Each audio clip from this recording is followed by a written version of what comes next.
Not all bread is created equal. And if you like yours soft, fluffy, moist, and delicious, then Hero Bread and Buns should be your first choice. But Hero Bread isn't just about taste and texture.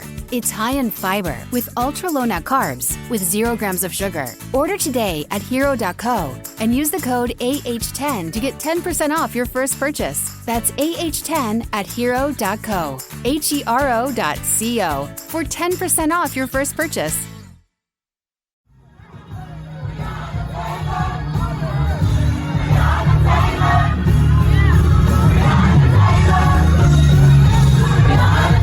This is Make It Plain. MIP With Masamela Matfumo. Mark Thompson. Make It Plain. Get woke.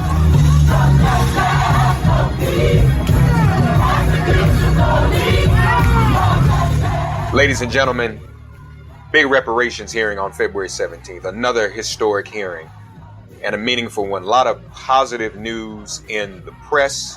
Of course, this issue is picking up steam. The detractors are losing arguments. They're running out of arguments, quite frankly. So this is a big deal. One of the newest stars in the reparations movement is our guest today, and we all are grateful to have her. We welcome her because we want to see younger generations pick up this mantle and push it forward. She's a consummate advocate and organizer. And we're all so proud of her. She testified at the hearing. I've started calling her the new star of reparations, and in fact, reparations Beyonce. She thinks I'm crazy, and you all know that I am. But we are happy to have her with us here on Make It Plain, and you're in for a really great conversation. Dreisen Heath is here. Dreisen, how are you, sister? Congratulations on your testimony. Thank you so much, Reverend Mark. I really appreciate you always, and just pleasure to be with you. Grateful to be here, grateful to be alive. So we had an incredible week and just looking forward to moving forward. Indeed, indeed. Well, first of all, how do you feel the hearing went itself?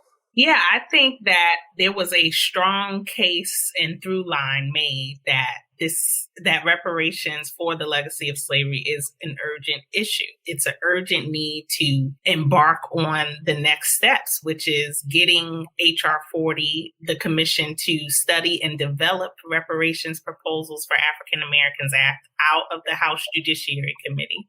It's never been voted out before, and then on to the House floor. And I think most of the witnesses made a case for that to proceed immediately because the conditions economically and socially are dire. So I'm overwhelmed by the coverage of the hearing and the framing of this issue as, yes, it's an urgent one, but it's a culmination of all of these converging inequalities that we cannot disconnect from the legacy of slavery. And we can't disconnect from racist public policy that has shaped the way that Black people live today. So there were moments that spoke to some revisionist history and, arguments about personal responsibility when we're talking about a repair issue and issues that are structural, regardless of whether you have overcome class or other barriers. The U.S. government at the federal, state, and local level is still suppressing and oppressing Black folks at every turn. So I'm just excited for what's next and this growing support for the bill. And some of those arguments, were ridiculous and just old, worn out arguments, which I think helped our case. Larry Elder keeps saying over and over again, Democrat Party, welfare. I mean, they've been saying that for 40 years. That doesn't work anymore. Everybody's immune to it. And then poor Herschel, I even reached out to him. He made the case for reparations, talking about racism against him in life. His uncle, his great grandfather lynched. He actually, and I said to him, brother, you the one, you need reparations like the rest of us. So you'd almost think that the Republicans putting them up either were trying to help us or didn't know that they would help us. What's next? Where do we go from this hearing, from your point of view? We increased that co-sponsorship number. We're at 167 as of this morning. If your audience will recall, last Congress, the bill garnered 173 co-sponsors. So we're on pace to surpass that number. In the Senate companion, now S40, very thankful for Senator Booker's leadership on that, has 17 co-sponsors. So getting that number up and close to the 218 mark. But also the Judiciary Committee vote is ahead of us, and we're racing towards that. So we've got some outliers on the committee that need to express their support publicly and emphatically for the bill. And then we take it from there. But we're also continuing our campaigning, our public education campaigning, which is allowing people to realize that reparation is not some abstract concept. This is concept that is a process that is well established in international human rights law, in which U.S. is a party to and accountable to. And so having that out there, having the international human rights law standards, as well as why there have been lasting impacts of the institution of slavery, and why we should be talking about not just the institution, but post-emancipation racist policies within Jim Crow segregation era, but also the current discriminatory public policies that create racialized, segregated areas and conditions for people today. I've been saying to Dreisen folks that what was supposed to happen if Malcolm X and Dr. King had come together it was going to be petitioning for our human rights. Civil rights was going to go beyond that and become a cause for human rights. And I've been saying that, what she's been doing is picking up that mantle, not just to put pressure on her, but because that's true. And we lived through our ancestors. How did Human Rights Watch, an organization that heretofore has not taken a stand per se on reparations, and we all often think of HRW in the context of larger international issues, how did HRW get involved in this reparations fight? Thank you for that question. And a lot of folks aren't aware that Human Rights Watch took a position on reparations ahead of the Durban, South Africa conference, the international conference in 2001. And so in terms of being on the record and supporting reparations for the legacy of colonialism and slavery, we have an approach to reparations position that was established then related to our international advocacy. However, ahead of the Juneteenth hearing in 2019, we published a piece officially in support of H.R. 40. The 2017 change to the bill that Cobra was largely a part of, in making it a remedy bill and a bill that will establish proposals, was a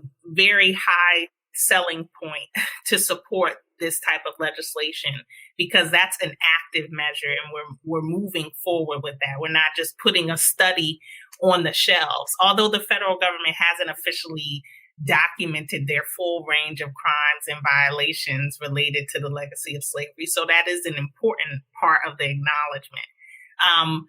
But being on the record ahead of the Juneteenth hearing was incredibly important.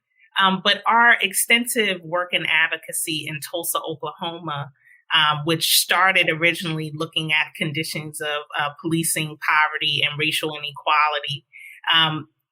As folks may know, Tulsa is the site of one of the worst incidents of racial violence in U.S. history. So supporting that local reparations movement there was incredibly important for us to demonstrate the continual harm since the 1921 race massacre on the Tulsa, Black Tulsan community. So we put out a report in May of 2020, basically explaining the legacy of structural violence from the massacre itself, local and state officials participating in that, blocking the rebuilding. After promising full reparation and restitution, they then blocked the rebuilding. Subsequent federal policies, redlining, urban renewal, highway construction, which cuts through the heart of Greenwood and relegates Black Tulsans, high populations of Black Tulsans, north of the highway, and in conditions of poverty, lack of access to education, healthcare, employment, and economic development.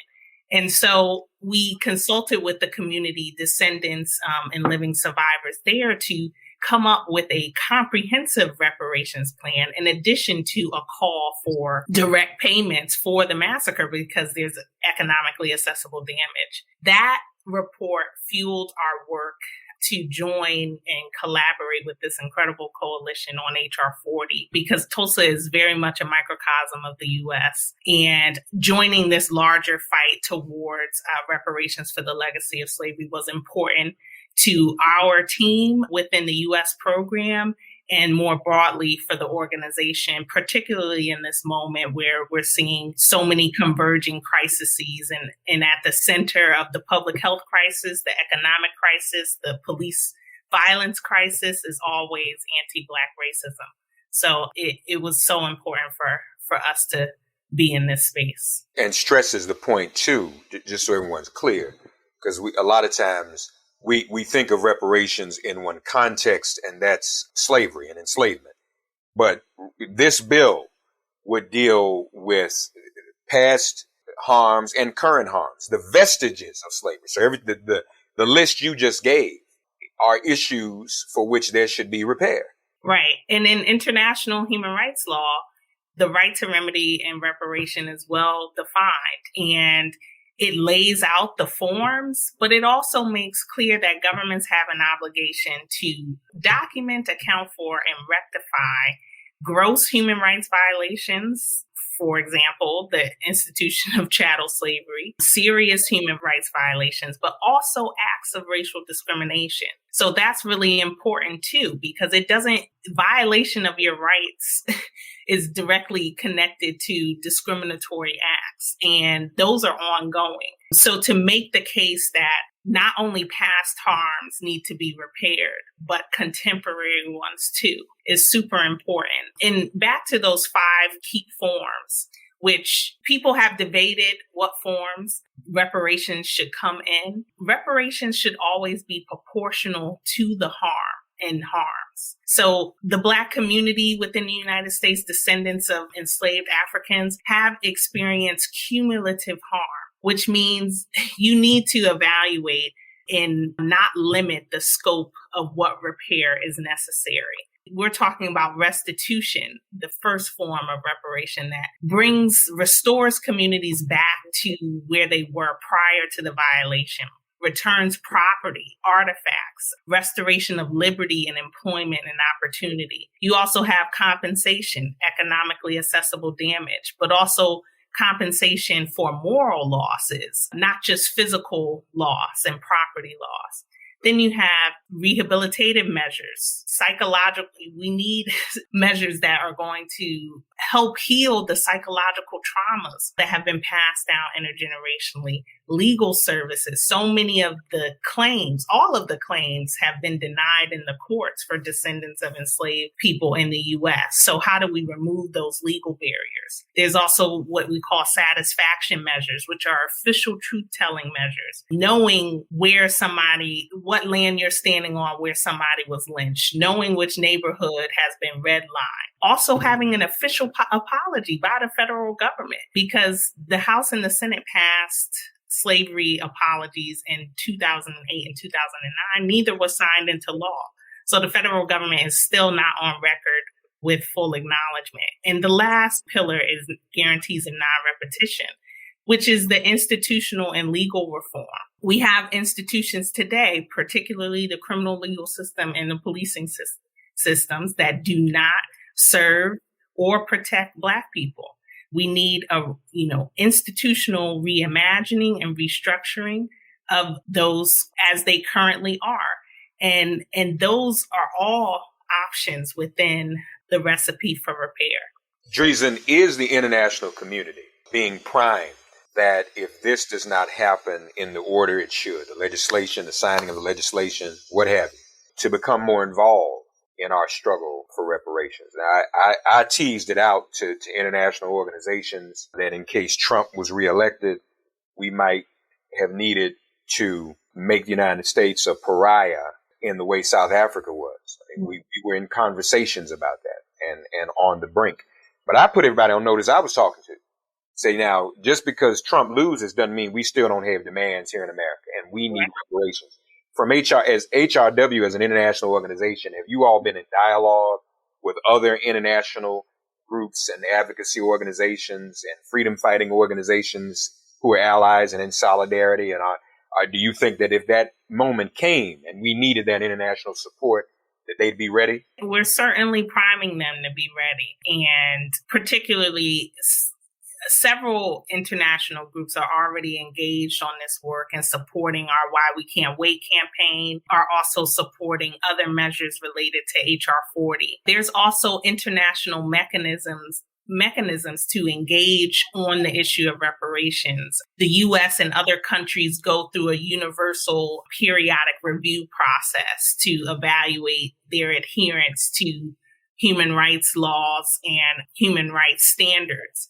And during this updated process, Human Rights Watch submitted an update to make sure that countries press the United States on their responsibility to provide repair for the legacy of slavery. Those are all, in the record at the United Nations, and will continue to also leverage using other countries to put pressure on, although, many other countries haven't done what they needed to do to repair violations as well. But if you think of countries like Germany, who have a robust reparations program for victims of the Holocaust, that would be powerful for them to pressure the U.S. to speak up on these issues.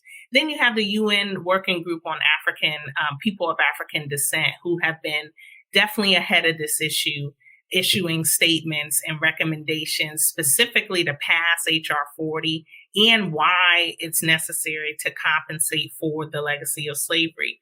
The special rapporteur, Professor Tendaya Chuame, who we shared the space with at Wednesday's hearing, she produced an incredible report in 2019 outlining why this is necessary, what maybe the legal and political obstacles are, but especially what's possible in this context, because everyone loves to talk about feasibility, but any repair proposals and measures need to be proportional to the harm. So feasibility is really a question about the range of harms and violations that were committed against people. Absolutely. And it was encouraging to see her there and to see what an international issue this is. Dreisen and HRW created the Why We Can't Wait campaign, borrowing from a phrase of Dr. King. And we can't wait for all the reasons she said. There are ongoing harms today. And so the clock is ticking. The meter is running. And so America needs to be about this. And we also know that if for any reason this doesn't get through both the House and the Senate, we're demanding that the Biden administration do establish a commission by executive order, right?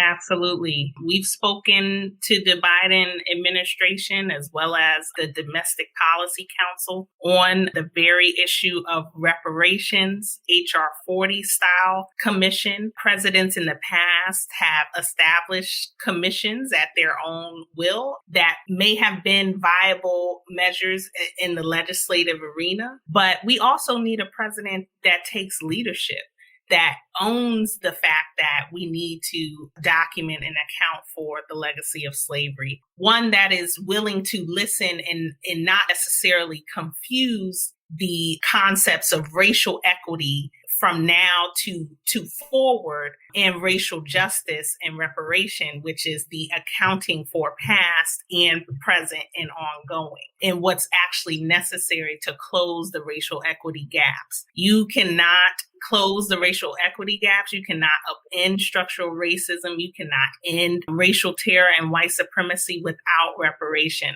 So we'll continue. It was a very positive development to see the White House publicly support and embrace HR 40 in the press conference, daily press conference, and we'll continue to hold them to that, because that was a promise he made in the Lift Every Voice plan for Black America, that the way he would tackle systemic racism, one of those pillars was supporting a study for reparations. So it is within his power and his authority to take the legislative language of HR 40 and create a commission by executive action. As we used to say, a la Kwame Ture, civil rights and black nationalism. The logical conclusion, if you take that to its logical end, is Pan-Africanism. If we're talking about equity and justice and ending discrimination, you take that to its logical conclusion, is reparations. Defund its logical conclusion. Abolish the police. The logical conclusion for all of that is reparations. So, I agree with you. You're absolutely right. Tell people what they can do to get involved, what you want people to do, how they can become active right along with you. Great. Yes, I urge you to keep abreast of what's happening. If you did not catch Wednesday's hearing, go to the House Judiciary Committee's website and watch the recording, read the written testimonies of the expert witnesses that were on that panel. We also have just an incredible group of coalition members. Go see Nkobra's primer on HR 40. Google that. Google NARC's extensive library, IBW's extensive library on the issues of reparations. Check out hrw.org/reparations now for particular actions related to what's next. But also take the time to call the Capitol Switchboard and get other members to sponsor the bill. Quite frankly, we need more groundwell. We have an incredible grassroots organizing campaign, and we need some more groundwell support from ordinary people that care about justice, that care about recognizing people's humanity, to reach out to their local representatives who are not on the bill, but also more broadly representatives who are just not on the bill. So check out that list at congress.gov and search HR 40 and see where your local representative and other representatives and senators stand on this issue. Dreisen Heath, what's the website of HRW? www.hrw.org/reparationsnow. All right. We appreciate you, folks. As I said, you can hear for yourself the new star of the reparations movement. We're glad to have her. We look forward to many other great things from her, and we look forward to her helping us to lead this movement. We're very proud of you, Dreisen. Thank you. Thank you so much. Take care. Thanks for getting woke and listening to Make It Plain. Please remember to listen, like, subscribe, and wherever you get your podcasts, please give the show a 5-star rating. And please do spread the word. Let's all continue to pray for each other during this pandemic and this police-demic. If all hearts and minds are clear, it has been made plain.